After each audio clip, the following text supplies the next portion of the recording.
राज की नई नौकरी शहर से दूर एक पुराने सरकारी गेस्ट हाउस में थी।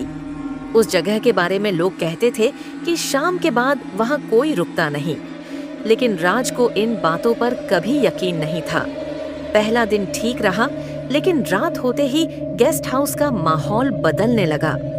बाहर सन्नाटा, हवा की अजीब सी आवाज और कहीं दूर से आती कुत्तों की हल्की भौंक उसकी नींद उड़ा रही थी। राज कमरे की लाइट बंद कर सोने ही वाला था कि खिड़की पर हल्की सी टैप टैप की आवाज हुई। पहले उसे लगा कोई पेड़ की डाल होगी, लेकिन दूसरी बार आवाज कुछ ज्यादा तेज आई। कौन है? वह चिल्लाया। कोई जवाब नहीं। राज धीरे धीरे खिड़की की तरफ बढ़ा। बाहर अंधेरा था। उसने टॉर्च जलाई और कांच पर रोशनी मारी। कांच पर उंगलियों जैसे निशान थे। अब उसके शरीर में सिहरन दौड़ गई। वह तुरंत पर्दे बंद कर गया। रात के करीब 2 बजे फिर वही टैप टैप शुरू हो गया, इस बार पहले से भी जोर से। राज डर चुका था। उसने हिम्मत करके पर्दा हटाया और खिड़की से बाहर झांका। और तभी एक लड़की सफेद कपड़ों में खिड़की के सामने खड़ी थी।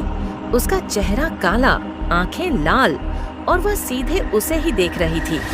राज डर के मारे पीछे गिर पड़ा। उसकी सांसें तेज हो गईं। लड़की धीरे धीरे मुस्कुराई और अपने हाथ से कांच पर लिखा, मैं आ गई। राज ने भागकर कमरे का दरवाजा खोला और बाहर निकलने लगा, पर जैसे ही वह घूमा, वही लड़की दरवाजे पर खड़ी थी। तुम खिड़की पर कैसे?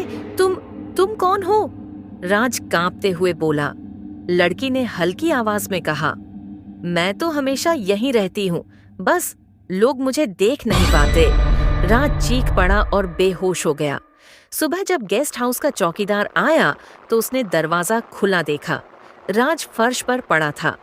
साहब, साहब, उसने उसे उठाया। राज ने कांपते हुए पूछा, वो खिड़की वाली लड़की कहाँ गई?